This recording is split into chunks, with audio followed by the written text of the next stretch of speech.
हमारा आज का टॉपिक है टेलीस्कोप। टेलीस्कोप मतलब एक ऐसी डिवाइस जो डिस्टेंट ऑब्जेक्ट्स को देखने के काम आए, दूर की चीजों को दिखाने के काम आए। दिक्कत दो ही जगह आती है, या तो छोटी चीजें हमें क्लियर नहीं दिखती हैं, या जो बहुत दूर है वो क्लियर नहीं दिखती। अब छोटी चीज को बड़ा करके देखने का तरीका है माइक्रोस्कोप, एंड दूर की चीज को दिखाने का तरीका होता है टेलीस्कोप। जो सबसे पहला टेलीस्कोप बना था 1608 में बना, आज से 400 साल पहले लगभग, जैन लिपर्से ने पहला टेलीस्कोप डिजाइन किया था। फिर धीरे धीरे मॉडिफिकेशन जल्दी जल्दी होते गए। जैसे 1609 में गैलीलियो ने अपना टेलीस्कोप बना दिया था। 1611 में केपलर ने अपना टेलीस्कोप बना दिया था। तो यूं धीरे धीरे करके इंप्रूवमेंट्स होते गए और ये टेलीस्कोप आगे बढ़ता रहा। अब देखो, जो टेलीस्कोप्स हैं मेनली जो हमें पढ़ने होते हैं, जैसे माइक्रोस्कोप में हमने दो पढ़े, सिंपल माइक्रोस्कोप और कंपाउंड माइक्रोस्कोप। टेलीस्कोप में हम दो पढ़ रहे होंगे, एक एस्ट्रोनॉमिकल और दूसरा टेरेस्ट्रियल। एस्ट्रोनॉमिकल मतलब एस्ट्रोनॉमी, मतलब ये जो यूनिवर्स में जो चीजें हैं, मून, प्लेनेट, इनको देखने के जो काम आए वो एस्ट्रोनॉमिकल है। और टेरेस्ट्रियल मतलब वो दूरबीन, फिल्मों में होता था भाई, पुरानी फिल्मों में तो बहुत दूरबीन का यूज होता था। दूर से कोई चल के आ रहा है, वो लगा के देख रहे हैं, तो वो जो है वो टेरेस्ट्रियल टेलीस्कोप है। डिफरेंस क्या है कि एस्ट्रोनॉमिकल टेलीस्कोप हर इमेज को उल्टा बनाता है, लेकिन मून गोल है, स्फीयर है, तो स्फीयर उल्टा बने सीधा बने कोई फर्क तो पड़ता ही नहीं है। तो ये आपका होता है एस्ट्रोनॉमिकल टेलीस्कोप। और जो टेरेस्ट्रियल टेलीस्कोप है, टेरेस्ट्रियल टेलीस्कोप, उसमें क्या होता है कि अगर सामने से कोई आदमी चल के आ रहा है, और अगर वो उल्टा दिख रहा है तो हम तो पहचान ही नहीं पाएंगे कौन सा है, तो उसको सीधा करवाने के लिए एक और एक्स्ट्रा अरेंजमेंट होती है। So that is known as terrestrial telescope. एक बार ये बताओ, क्या शुरुआत समझ में आई टेलीस्कोप में क्या हमें पढ़ना है, किस तरह से पढ़ना है? Yes sir. ठीक है बेटा, आपने फोटो नहीं लगा रखी, फादर नेम नहीं लिख रखा। बेटा पहले आपने फादर नेम और फोटो लगाओ, और इसके रोल नंबर, आपने जो आपने क्लास रोल नंबर है ना वो लगाओ, नहीं तो हम बाहर कर रहे हैं आपको अभी। वीरेंद्र सर। हाँ सर। टेलीस्कोप सीख लो आज, टेलीस्कोप सीख लो, ये कह रहा हूँ। हाँ जी सही है लो लाइव है आप। चलिए देखते हैं, अब स्टार्ट करते हैं। देखिए, सबसे पहले हम शुरुआत कर रहे हैं एस्ट्रोनॉमिकल टेलीस्कोप की। एस्ट्रोनॉमिकल टेलीस्कोप, और इसमें भी दो लेंसेज यूज किए जाते हैं, और कल की तरह माइक्रोस्कोप की तरह एक को बोलेंगे ऑब्जेक्टिव लेंस और एक को बोलेंगे आईपीस। जो ऑब्जेक्ट की तरफ रखा होगा वो कौन सा लेंस होगा? ऑब्जेक्टिव। और जो आंख की तरफ रखा होगा वो आईपीस। अब देखिए, थोड़ा डिफरेंस है कंस्ट्रक्शन वाइज। माइक्रोस्कोप में ऑब्जेक्टिव छोटा होता था, आईपीस थोड़ा बड़ा होता था। फोकल लेंथ दोनों की छोटी होती थी। कल बताया भी था क्यों, क्योंकि अगर दोनों की फोकल लेंथ छोटी होगी तो मैग्निफिकेशन बड़ा होगा, है ना भाई? समझ में आ गया होगा उस लेक्चर से। Yes sir. अब टेलीस्कोप में क्या होता है, ऑब्जेक्टिव काफी बड़ा होता है आईपीस से, आईपीस छोटा होता है, फोकल लेंथ में भी और साइज में भी। तो देखिए, इसके अगर मैं कंस्ट्रक्शनल पॉइंट ऑफ व्यू से बात करूं तो ये इसका ऑब्जेक्टिव लेंस है, जिसकी फोकल लेंथ भी बड़ी है और वैसे भी बड़ा है, और ये इसका एक छोटा सा लेंस है आईपीस। और ये टेलीस्कोप की ट्यूब है जो ऑब्जेक्टिव से लेके आईपीस तक बनी होती है। कल माइक्रोस्कोप में हमने ट्यूब लेंथ टर्म डिफाइन की थी, ट्यूब लेंथ। Yes sir. वो ये नहीं बोला था, इसको हमने ट्यूब लेंथ नहीं बोला था। हमने ट्यूब लेंथ बोला था दोनों के फोकस के बीच की दूरी, इसका सेकंड फोकस और इसके फर्स्ट फोकस के बीच की दूरी को ट्यूब लेंथ बोला था, है ना भाई? ध्यान है, वो एल से डिनोट किया था। टेलीस्कोप में ट्यूब लेंथ हम डिनोट कर रहे हैं पूरी इस सेपरेशन को, distance between objective and eyepiece, that may be called the length of the telescope tube और ट्यूब लेंथ। आप इससे डिनोट कर सकते हो। जो आंख है वो सबसे इधर है, रेड आई। गुस्से में लाल की दोपहर में टेलीस्कोप पढ़ना पड़ रहा है। देखो टेलीस्कोप में जो चीजें होंगी वो बहुत दूर होंगी, बहुत दूर होंगी, बहुत ही दूर। जैसे आप मून को देख रहे हो, टेलीस्कोप तो रखा होगा अर्थ पे और वो मून है कहीं मून की जगह, तो इन दोनों के बीच की दूरी को हम रेडियस ऑफ लूनर ऑर्बिट बोलते हैं। सोलर ऑर्बिट, लूनर ऑर्बिट पढ़े हैं ना ये, ठीक है? आपसे सुने हैं सर। क्यों, क्या ये कहीं नाम ही नहीं आते क्या, सोलर ऑर्बिट, लूनर ऑर्बिट, ये सब? अच्छा सर। तो ये तो कॉमन सी बातें हैं। सुनो, ये आप बैठे हैं ऑन अर्थ, आप बैठे हुए हैं ऑन अर्थ। सुनो, मून बैठा है मून की जगह पे, ये मून है, कुछ स्फेरिकल शेप में हमने बनाने की कोशिश की, बहुत दूर है, बहुत दूर है मून। और इस मून की जो साइज है, मून का जो साइज है वो मैंने बोल दिया h है, इसका डायमीटर लगा लो कुछ भी, वो h है, मून का साइज है h। अब देखो मून की, अपनी वीडियो ऑन करो, वीडियो ऑन करो यार, बार बार क्यों बोलना पड़ रहा है आपको? मून वीडियो ऑन करो। अमन मनोज कर दी सर। देखिए देखिए, सुनिए, इधर ध्यान दीजिए। मून से अर्थ की दूरी है radius of lunar orbit, that is r। तो ये जो डिस्टेंस है मून से और अर्थ की डिस्टेंस, में ऊपर दिखा देता हूं, this is capital R। Capital R को रेडियस ऑफ कर्वेचर नहीं है, कैपिटल R कोई रेडियस ऑफ कर्वेचर नहीं है। कैपिटल R को मैं क्या बोल के चल रहा हूं, क्या है कैपिटल R? मून और अर्थ के बीच की डिस्टेंस।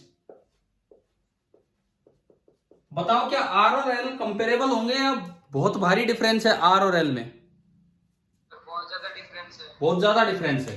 यानी कि अगर मैं यहां बात करूं तो R is very very much greater than L, R बहुत बड़ा होगा L से।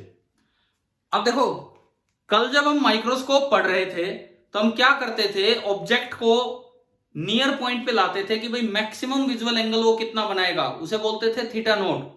और फिर माइक्रोस्कोप की मदद से कितना विजुअल एंगल बना वो थीटा, और थीटा अपॉन थीटा नोट को बोला करते थे मैग्नीफाइंग पावर। क्या ये पॉइंट क्लियर था? Yes sir. आज हम मून को तो उठा के नियर पॉइंट पे ला नहीं सकते, ऐसे कैसे ले आएंगे मून को नियर पॉइंट पे?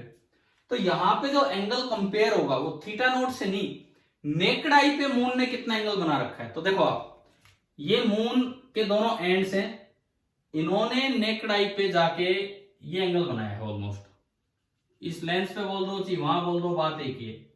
और उसको हम डिनोट करेंगे अल्फा से।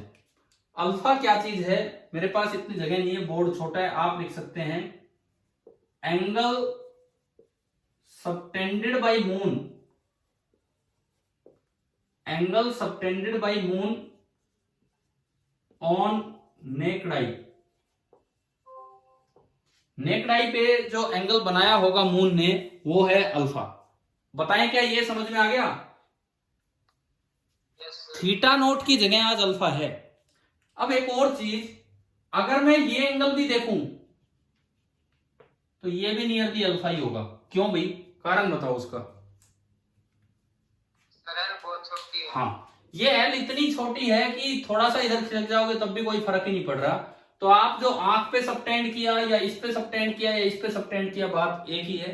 तो जस्ट थोड़ी सी हमें सुविधा रहेगी, आसान रहेगा, उसके लिए मैं उस अल्फा को हटा के यहां पे अल्फा दिखा रहा हूं, ताकि टेलीस्कोप, देखो माइक्रोस्कोप से भी अच्छा टॉपिक है टेलीस्कोप, ध्यान से देखें आप इसको। चलो ये पार्ट हो गया।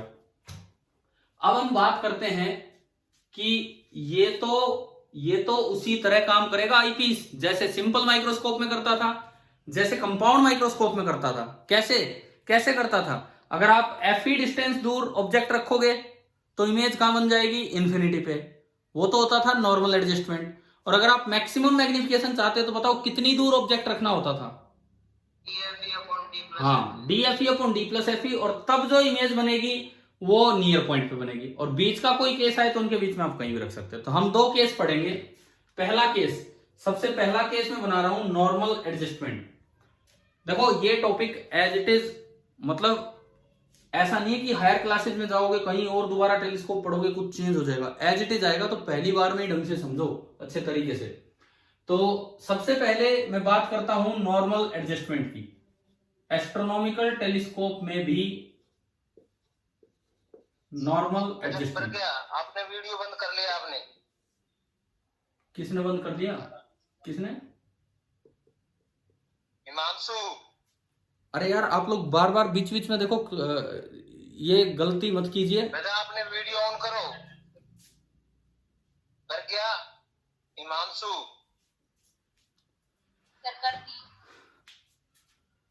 अब बार बार बार क्यों वीडियो ऑफ करते हो आप?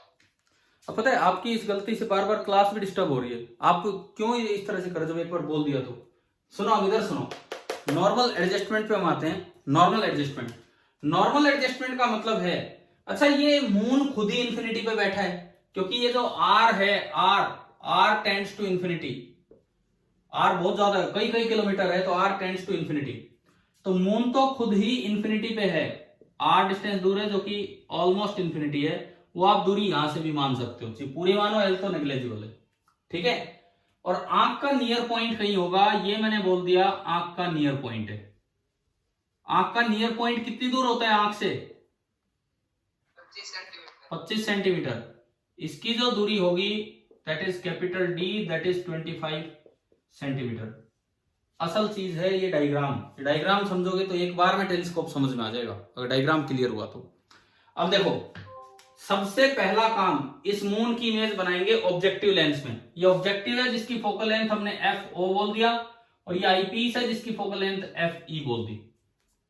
और मून के केस में एफ ओ बड़ा होता है और थोड़ा ज्यादा डिफरेंस है, एफ ओ मीटर में और एफ ई सेंटीमीटर में। टेलीस्कोप में दोनों ही स्मॉल थे, यहाँ पे एफ ओ मीटर में और एफ ई सेंटीमीटर में। इस तरह का काम है। अच्छा जी, अब देखो सुनो, पहली इमेज कहां बनेगी? ये ऑलमोस्ट इंफिनिटी पे बैठा है। जब इंफिनिटी पे ऑब्जेक्ट होता है तो इमेज कहां बनती है? सेकंड फोकस पे। तो इस लेंस का जो सेकंड फोकस होगा कुछ आगे होगा, f4 डिस्टेंस आगे। तो आप यहां पे एक फोकस पे एक लाइन लगा दो, थोड़ा सा, चलो मैं और आगे ले लेता हूं। फोकस पे आपने एक लाइन लगा दी, this is the second focus of objective lens. अब ये श्योर है कि इसकी इमेज यहां बननी है क्योंकि ऑब्जेक्ट इंफिनिटी पे है। थोड़ा मैं रेज डायग्राम को बढ़ाऊं तो टॉप पॉइंट m है, बॉटम पॉइंट n है। m से रे आई, ऑप्टिकल सेंटर से जो रेज आएगी हमें पता है ना, वो अनडेविएटेड निकलती है। हाँ जी, ऑप्टिकल सेंटर से जो रे आएगी वो अनडेविएटेड। तो m की इमेज तो यही बनेगी m डैश, और m की इमेज m डैश बन गई तो उल्टा मून बन गया, उल्टा मून। और ये n की इमेज n डैश।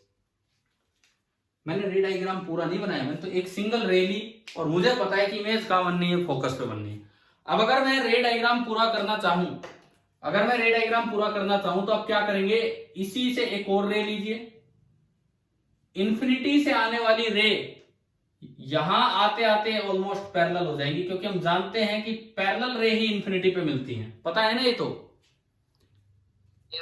तो ये पैरेलल होगी, और हमें पता है कि इसकी इमेज यहां बनी है, तो आपको कोई सोचने की जरूरत नहीं, इसको इतना बेंड कर दो कि यहां की मिल जाए। अगर आप रे डायग्राम दिखाना चाहें तो, नहीं दिखाना चाहें तो ग्रीन रे दिखाने की भी जरूरत नहीं है। चलो भाई, पहली इमेज समझ में आई। मून की जो फर्स्ट इमेज बनी that is H dash size, वो एच है एच डैश, और ये फिक्स है, आप मून को चेंज नहीं कर सकते, वो इंफिनिटी पे रहेगा, तो ये फिक्स है, इसके फोकस पे ही बनेगी। अब मैं यहीं रुक के एक बार एच डैश का साइज आपसे पूछूं तो वो आप बता सकते हो कैसे? सुने, ये एंगल अल्फा, तो ये भी अल्फा, वर्टिकली अपोजिट, ठीक है? तो दिख गया भाई, समझ में आ गया, वर्टिकली अपोजिट एंगल। इस ट्रायंगल से बोलिए टेन अल्फा कितना, इस बड़ी ट्रायंगल से टेन अल्फा कितना? h upon R. छोटा होगा क्योंकि आर बहुत बड़ा है। हाँ जी बोलो, समझ में आया? बड़ी ट्रायंगल से टेन अल्फा। Yes sir. अब छोटी ट्रायंगल से बोलो टेन अल्फा कितना है? ये एफ ओ है, बोलिए छोटी ट्रायंगल से कितना होगा? अरे बोल जाओ, यहां से देख के tan alpha perpendicular upon base कितना होगा? H dash upon focal length of objective. तो मेरे पास एक चीज आ गई कि मेरे को फर्स्ट इमेज का साइज पता लग गया, H dash is equal to F objective upon R into H. तो अगर क्वेश्चन इतना ही आ जाए, टेलीस्कोप में आगे जा ही नहीं रहा, वो केवल इतना ही पूछ ले कि फर्स्ट जो इमेज बनी है, ऑब्जेक्टिव ने जो इमेज बनाई है, उसकी साइज बताओ क्या होगी, तो क्या ये समझ में आया कैसे निकालना है? Yes sir. और ये बहुत छोटा है, बहुत छोटा है, कारण एफओ बहुत छोटा है आर से, एफ ऑब्जेक्टिव बहुत छोटा है आर से, ये मीटर में और कई कई किलोमीटर में, तो इस वजह से एच डैश काफी छोटा होगा एच से, नहीं तो वो इमेज कहां समाएगी वहां। ठीक है, चलो जी पहली इमेज बनी। अब मैंने कहा आगे तो ये सिंपल माइक्रोस्कोप है, आगे तो ये सिंपल माइक्रोस्कोप है। एक बार इस दूरी को कर दो एफ ई, तो केस हो जाएगा नॉर्मल एडजस्टमेंट, और लास्ट से लास्ट आप इस दूरी को कर सकते हो D F E upon D plus F E, तो केस हो जाएगा मैक्सिमम मैग्निफिकेशन वाला। तो पहले मैंने नाम दिया नॉर्मल एडजस्टमेंट। करें स्टार्ट। अगर आप नॉर्मल एडजस्टमेंट चाहते हो तो जो आंख के लिए ऑब्जेक्ट का काम करे वो इंफिनिटी पे ही बने वो इमेज, तो उसके लिए आपको क्या करना पड़ेगा, ये दूरी कितनी रखनी होगी, एफ ई, तभी तो ये इमेज उसके फर्स्ट फोकस पे है। और फर्स्ट फोकस पे अगर इमेज है तो जो रेज अब ऑप्टिकल सेंटर से जाएगी, इसको इंफिनिटी पे ले जाओ, इसको ले आओ यहां तक लास्ट तक, इसको इंफिनिटी पे ले आओ, और ये इंफिनिटी है, यानी कि ये इसकी इमेज बनेगी यहां पे, और मून एक ऐसा बन गया, ये उल्टा मून ही बना है क्योंकि वो उल्टा था, M double dash N double dash H double dash, और ये इंफिनिटी पे इमेज बनी। आप बताओ ये वाला केस आया समझ में, कैसे बनाया हमने नॉर्मल एडजस्टमेंट? इस वक्त आई मसल्स मोस्ट स्ट्रेन्ड है कि लीस्ट स्ट्रेन्ड है, बताओ? लीस्ट स्ट्रेन्ड है, सबसे आराम से वो देख पा रही है। आप फिर से अगर रे डायग्राम पूरा करें, तो एक और कोई भी रे लो, कैसे भी लो, लेकिन इंफिनिटी में मिलवाना है तो आफ्टर रिफ्रैक्शन इसके पैरेलल कर दो। अब पैरेलल रेज अपने आप आते आते आते आते आते आते आते आते और ये बोल देंगे कि कहां मिल गई जाके इंफिनिटी पे। तो विद रे डायग्राम मैंने आपको नॉर्मल एडजस्टमेंट का पूरा का पूरा डायग्राम दिखा दिया, समझ में आया? ठीक है, अब यहां पे दो बातें आएंगी, एक तो ट्यूब लेंथ और एक magnifying power, angular magnification. Tube length तो दिख ही रहा है, इसमें जो ट्यूब लेंथ है, दोनों के फोकल पॉइंट के बीच की दूरी तो 0 है, लेकिन इसमें ट्यूब लेंथ ऐसे डिफाइन करते हैं दोनों लेंसेज के बीच की डिस्टेंस। कितनी है दोनों लेंस के बीच की डिस्टेंस, बताओ यहां से देख के? F O plus F E, ये बनी आपकी tube length, F O plus F E. दूसरी बात मैग्निफिकेशन, जैसे वहां होता था theta upon theta nought, theta nought की जगह तो किसने ले ली है, अल्फा ने, कि अगर नेकडाई पे बस वो नियर पॉइंट पे नहीं ला पाते, जहां है वहीं से कितना एंगल सबटेंड किया, और थीटा की जगह इसने कि जो फाइनल इमेज बनी उसने आंख पे ये एंगल बना रखा है, फाइनल इमेज ने आंख पे ये एंगल बना रखा है, ये सीधी जा रही है, और ये एंगल है बीटा। ये मैंने थोड़ा सा तिरछा किया ताकि ये मिल जाए बोर्ड पे, नहीं तो मुझे दीवार पे मिलाना पड़ता, लेकिन ये सीधी जा रही है वहां पे। तो अगर मैं इसमें मैग्नीफाइंग पावर की बात करूं तो मैग्नीफाइंग पावर बाय डेफिनेशन होगा plus minus beta upon alpha. अब अगर इसके रेस्पेक्ट में ये इरेक्ट है तो माइनस, और अगर ये सीधी होती तो प्लस। तो एस्ट्रोनॉमिकल टेलीस्कोप में तो ये इन्वर्टेड इमेज आ रही है तो ये नेगेटिव बनेगा, और टेरेस्ट्रियल जब हम पढ़ेंगे आज ही तो ये पॉजिटिव हो जाएगा। चलें तो भाई अब बताएं क्या ये डायग्राम, रे डायग्राम क्लियर हुआ? Yes sir. ठीक है, अब देखो इसके बाद सुनो आगे, ट्यूब लेंथ होगी, रे डायग्राम हो गया, अब ये निकालते हैं बीटा अपॉन अल्फा। भाई ये बीटा है, ये छोटा, ये तो मैंने आगे बड़ा करके दिखा दिया, ये सेम एंगल है, ये सेम एंगल है जो मैंने बाहर दिखाया। अब आप इस ट्रायंगल से बताओ टेन अल्फा कितना, अभी लिखा भी था, इस अंदर वाली ट्रायंगल से tan alpha H dash upon F O, है ना? And for small angles tan alpha को नियरली आप अल्फा बोल सकते हो। तो जो बीटा होगा नियरली उससे देखो उधर से टेन बीटा कितना है इसमें, बोल दो यार, टेन बीटा कितना? H dash upon F E, और टेन अल्फा कितना? H dash upon F O. तो जब आप डिवाइड करोगे तो मैग्निफिकेशन नॉर्मल एडजस्टमेंट में क्या निकल के आ गया, माइनस ऑफ, देखो ओ ऊपर चला जाएगा, focal length of objective upon focal length of eyepiece, minus F O upon F E. Clear हुआ शायद यहाँ तक? Yes sir. ठीक है। और अगर इसका मोड चाहिए, मोड तो पॉजिटिव, क्योंकि माइनस साइन तो केवल ये बताता है कि इन्वर्टेड इमेज है। और ये मिनिमम मैग्निफिकेशन होता है। नॉर्मल एडजस्टमेंट के केस में मिनिमम मैग्निफिकेशन होता है। तो जैसे एक सिंपल माइक्रोस्कोप का मिनिमम मैग्निफिकेशन आया था D/F या D/FE आगे वाले का, तो इसका क्या आएगा मिनिमम मैग्निफिकेशन? FO/FE। अब आप बताओ, कंप्लीट रे diagram, tube length, magnification, magnifying power, क्या ये पूरा समझ में आ गया? और ये पहली साइज का, पहले इमेज का साइज। तो आप बताओ, नॉर्मल एडजस्टमेंट केस पूरा हो गया है? Yes sir. ठीक है ना? डायग्राम नजर आ रहा होगा ढंग से, पूरा बोर्ड ही भर गया हमारा तो। अच्छा, अब देखो दूसरा केस, नॉर्मल एडजस्टमेंट होने के बाद अब आपका आता है सेकंड केस। जो आपका सेकंड केस है that is maximum magnification case. अगर आप मैक्सिमम मैग्निफिकेशन चाहते हो तो इमेज, फाइनल इमेज कहां बनवानी होगी? ये जो डबल डैश वाली इमेज है कहां बनवानी होगी? कहां बनवानी होगी? नियर पॉइंट पे। ये है नियर पॉइंट, यहां बनवानी होगी। तो उसके लिए आप इसमें कोई बदलाव नहीं कर सकते। मून आपके हाथ में नहीं है। मून की तो जहां इमेज बनेगी वहीं बनेगी, मून आपके हाथ में नहीं है। लेकिन आप इस लेंथ को तो घटा सकते हैं, इस लेंथ को तो कम कर सकते हैं। तो मैं क्या करूंगा, मैं आईपीस को थोड़ा और पास ले आऊंगा, जिससे कि ये लेंथ लास्ट केस आ गई, and that is D/FE/D+FE।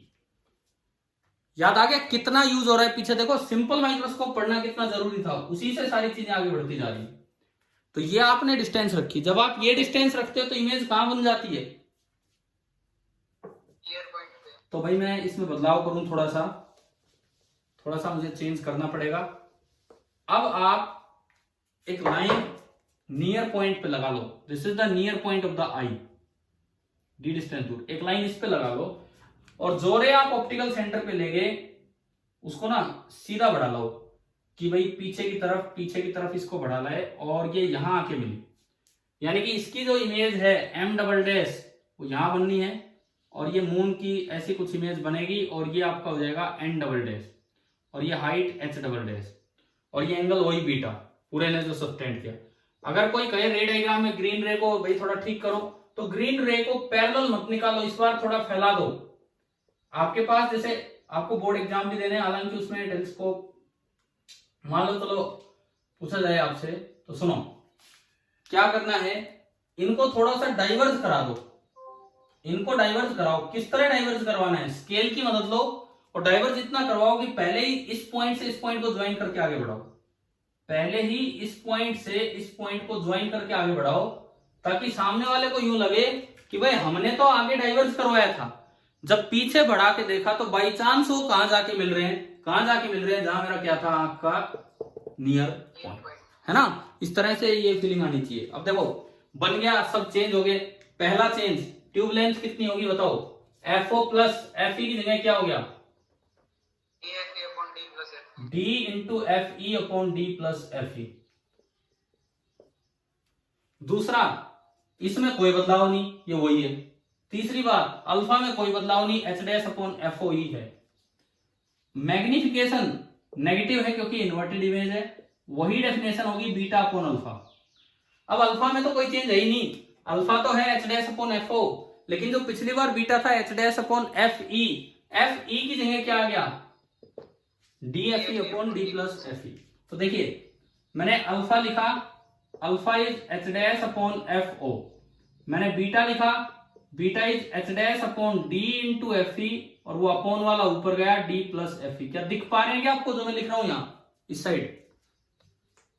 Yes sir. ठीक है, तो दोनों आपने इसमें पुट किए। तो अब देखो magnifying power, maximum magnifying power कितनी होगी? माइनस वो मजबूरी है, इन्वर्टेड इमेज है, उसको ठीक कर देंगे अभी टेरेस्ट्रियल टेलीस्कोप लेके। β/अल्फा, बीटा/अल्फा करोगे तो H' से H' तो कट जाएगा, तो बीटा में तो ऊपर है D+FE/D/FE, और जब अल्फा करेंगे तो FO ऊपर चला जाएगा और इंटू FO।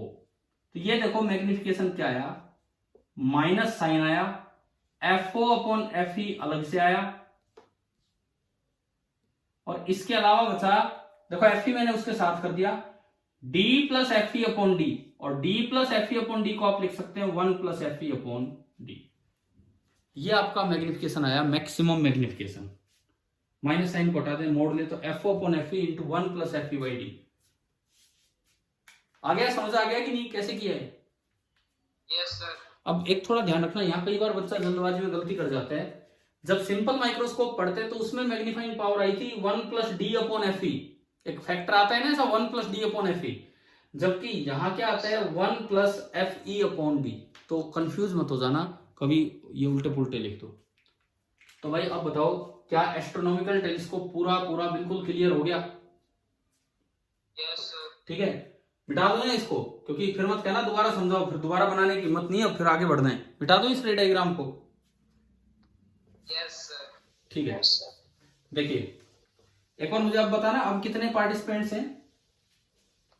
13। बस बस यार, कहाँ गई आपकी क्लास जो टेलीस्कोप पढ़ने भी नहीं आई?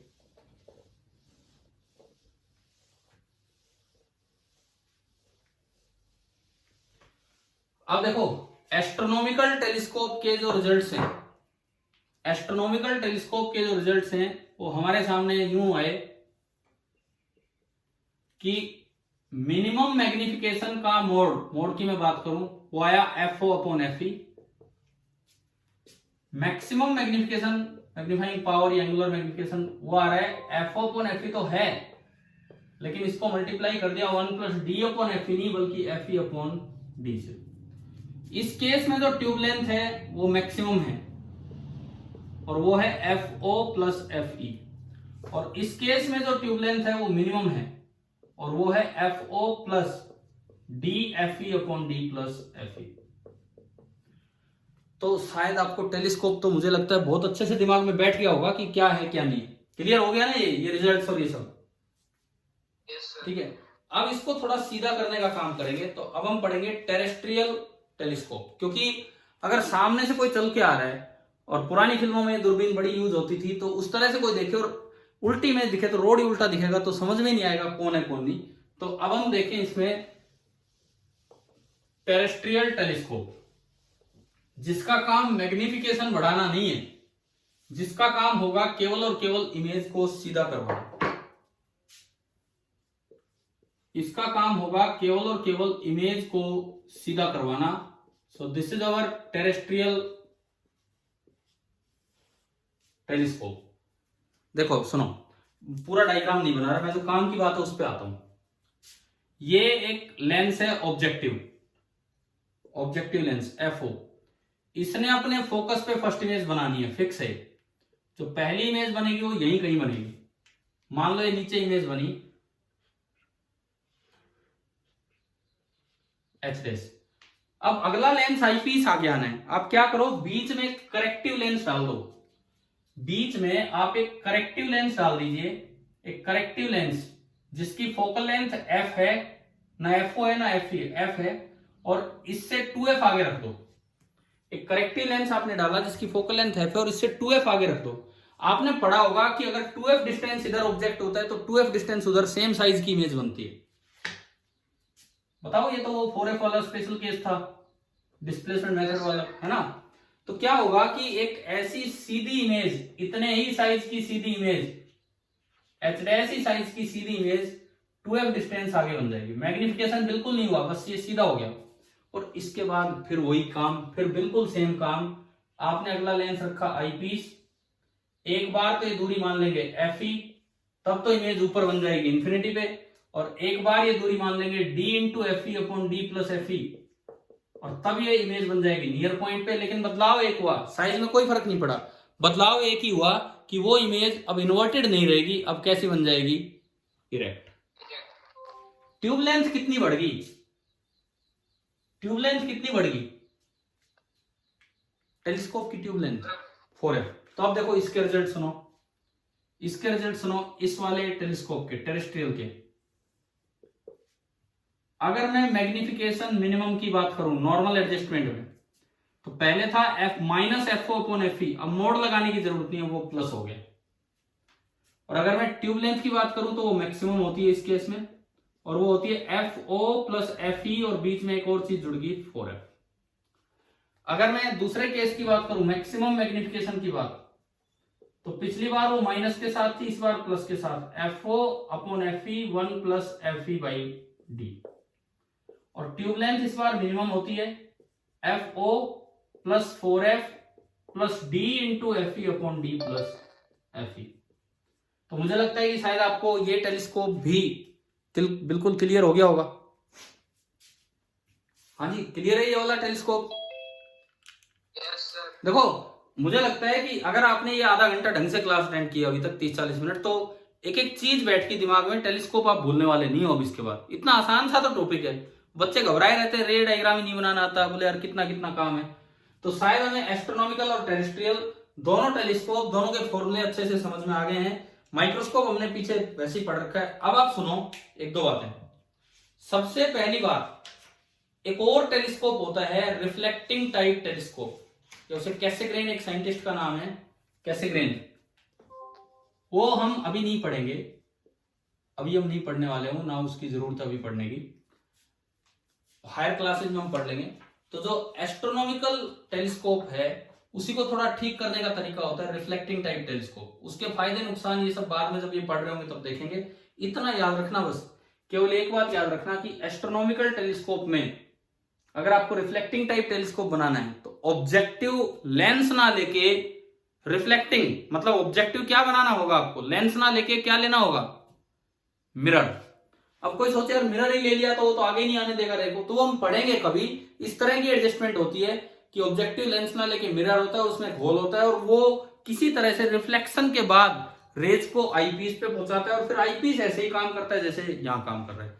तो एक चीज बस दिमाग में रखो कि रिफ्लेक्टिंग टाइप टेलीस्कोप में जो ऑब्जेक्टिव होता है वो मिरर होता है और जो आईपीस होता है वो लेंस होता है। चले, शायद टेलीस्कोप तो आ ही गया समझ में। अब मैं दो तीन बातें, अब सुनो भाई सुनो, आपका इस टेस्ट का जो सिलेबस था माइक्रोस्कोप, टेलीस्कोप, ह्यूमन आई, जो 10th वाला जो या ये जो एनटीसी के लिए ये जो पार्ट दिया गया है ये आपका कवर हो गया है, बिल्कुल पूरा हो गया है। कि यहां तक समझ में आया कि नहीं आया? Yes sir. अब सुनो, ह्यूमन आई से रिलेटेड एक दो बातें, ह्यूमन आई से रिलेटेड एक दो बातें सुनिए। एक बच्चे ने सवाल भेज रखा था, आपके सेक्शन से था या पता नहीं किस सेक्शन से, मुझे नहीं पता, वो तो स्टूडेंट का नाम तो आता नहीं उसमें। व्हाट्सएप पे एक क्वेश्चन भेजा था कि क्या टीवी पास से देखने से मायोपिया होता है? बताओ, टीवी पास से देखने से मायोपिया होता है क्या?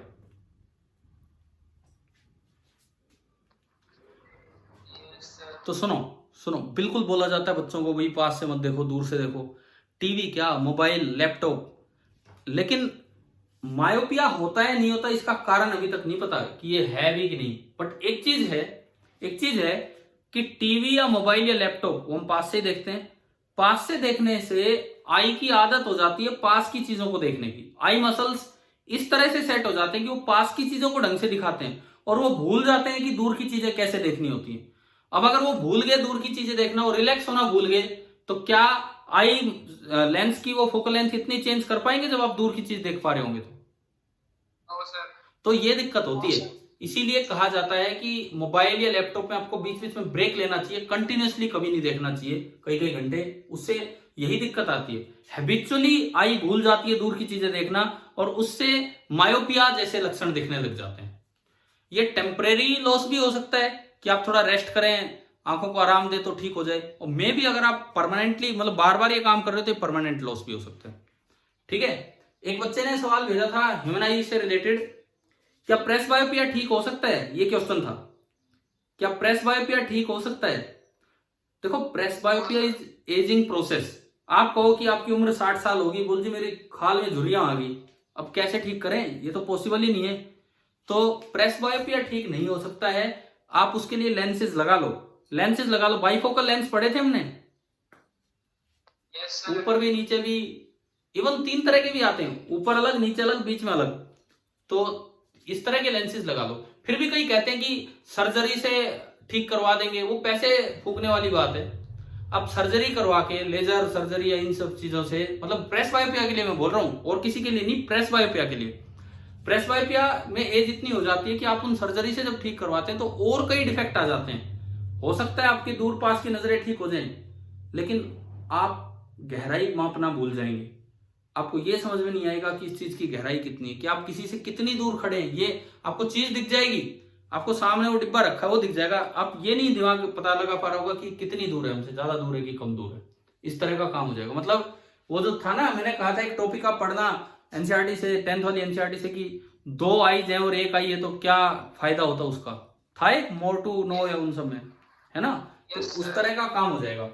अच्छा, एक बच्चे ने और सवाल भेजा था, हाँ, कि सिलेंड्रिकल लेंसेज के क्या नंबर होते हैं क्या, कि जैसे मायोपिया है, स्फेरिकल लेंस है, आपके नंबर होते हैं ना, 2 नंबर का, 0.5 नंबर का, 1, इस तरह से बोलते हैं कि नहीं, स्पेक्स के नंबर होते हैं कि नहीं, बताओ जो लगाते हैं वो। Yes sir. हाँ, तो क्या उसका सवाल था कि क्या सिलेंड्रिकल लेंसेज के भी नंबर होते हैं। तो भाई जवाब ये है, पता नहीं मुझे, होते होंगे, पता नहीं मुझे किस तरह से हैं, लेकिन सिलेंड्रिकल लेंस डायरेक्शनल लेंस होते हैं, डायरेक्शनल, किसी डायरेक्शन में कुछ, किसी डायरेक्शन में कुछ। तो हो सकता है कि सिलेंड्रिकल लेंस के नंबर होते हो सकता है कि सिलेंड्रिकल लेंस के नंबर डायरेक्शन वाइज होते हो। तो ये तो आपको कोई ऑप्टिशियन बता पाएगा कि किस तरह से उनकी नंबरिंग की जाती है। आपने नहीं पूछा?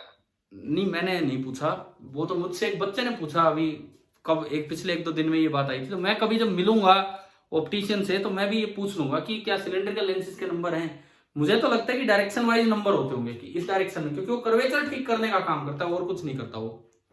और सिलेंड्रिकल लेंसेज में ध्यान रखना, अगर वो सही नहीं लगाया है तो दिक्कत ही देगा, उसको थोड़ा घुमा फिरा के देख लेना चाहिए, तब वो सही सेट होगा। और कोई सवाल अगर इस तरह का था तो आप भेज सकते हैं, पता नहीं मुझे तो अभी। अच्छा चलिए, अब ये जो 10th क्लास का सिलेबस था इस टेस्ट के लिए वो कंप्लीट हुआ। 10th का जो सिलेबस था इस टेस्ट के लिए ऑप्टिक्स वाला, वो कंप्लीट हुआ। हाँ, आप उसमें ये और पढ़ लेना आपकी 10th वाली बुक से, donation of eye. Donation of eye के बारे में उसमें 4-5 बातें हैं कि डेथ के इतनी देर बाद तक आईज को डोनेट किया जा सकता है, ये बीमारियां हो तो आईज डोनेट नहीं हो सकती है, किसी को एड्स है तो वो आई डोनेट नहीं कर सकता है, मतलब उसमें लिखा हुआ है। तो 3-4 बातें आपकी एनसीईआरटी टेक्स्ट बुक में हैं, बायोलॉजिकल बातें हैं, तो आपको जरूर पढ़ेंगे, वहां से पढ़ लेंगे ना, हो सकता है कोई सवाल इन पे ही बन के आ जाए। सर मोर टू नो में नहीं है। क्या क्या क्या? मोर टू नो में है ये सारी बात। हाँ, तो वो देख लेना आप उसमें ना, ठीक है। बायो में पढ़ाया है क्या कभी? बायो में आ चुका है ये? बायो में ये टॉपिक आया है क्या अभी तक? मैं जो पूछ रहा हूं उसका जवाब दो, बायो में टॉपिक आया है क्या अभी तक? आई? चलो कोई बात नहीं, ठीक है। अब रही बात आपके साउंड और एसएचएम की। अब आपका मंडे ट्यूसडे को तो पेपर ही है, कल हो गया है शनिवार। एक काम आप करेंगे, क्या मैंने आपको एसएचएम पढ़ाया है पीछे 9th में? Yes sir. पढ़ाया था ना, वो T=2π√L/G। उसमें कभी झूले पे एक बच्चा बैठा दिया, कभी 2 बच्चे बैठा दिए, या कोई मटका ले लिया उसमें होल कर दिया, करवाए हैं सारे क्वेश्चंस की किस तरह से टाइम पीरियड चेंज होता है। Yes sir. इवन रेजोनेंस वाली एक्टिविटी आपको नहीं करवाई, 11th वालों को करवाई थी, आपको वैसे बताया था कि भी रेजोनेंस कैसे होता है, किस तरह से। तो मैं इस पे एक रिकॉर्ड करने के लिए एक वीडियो लेक्चर वैसे बना के डाल दूंगा, क्योंकि अब आप खुद तैयारी कीजिए। साउंड पे कोई डाउट्स आप भेजिए, मैं अगर आप चाहेंगे लाइव क्लास हो तो मैं लाइव क्लास में करवा दूंगा। लेकिन एक बच्चा एक काम करे जिसके ठीक से नोट्स हो, 9th के इन पार्ट्स के एक बार फोटो खींच के पीडीएफ बना के या तो मेरे पास भेजो, ताकि मैं ग्रुप पे डाल सकूं। ठीक है, ठीक है। आयुष्मान, आप अभी आए हो क्या, लेट आए हो क्लास में? Ayushman, no sir. तो मैंने एंट्री तो आपको अभी दी थी, 2 मिनट पहले, 5 मिनट पहले। सर बीच में कनेक्शन लॉस्ट हो गया था। ठीक है, ठीक है। तो चलिए भाई, अब हम आपकी क्लास यहाँ ऑफ करते हैं। कल कहोगे तो एक लाइव क्लास ले लेंगे, नहीं तो वीडियो लेक्चर डाल देंगे और उसमें एसएचएम रिवाइज करवा देंगे। मैं 2 लेक्चर डालूंगा, एक साउंड रिवीजन का और एक एसएचएम रिवीजन का। ठीक है, ठीक है। चलिए, थैंक यू।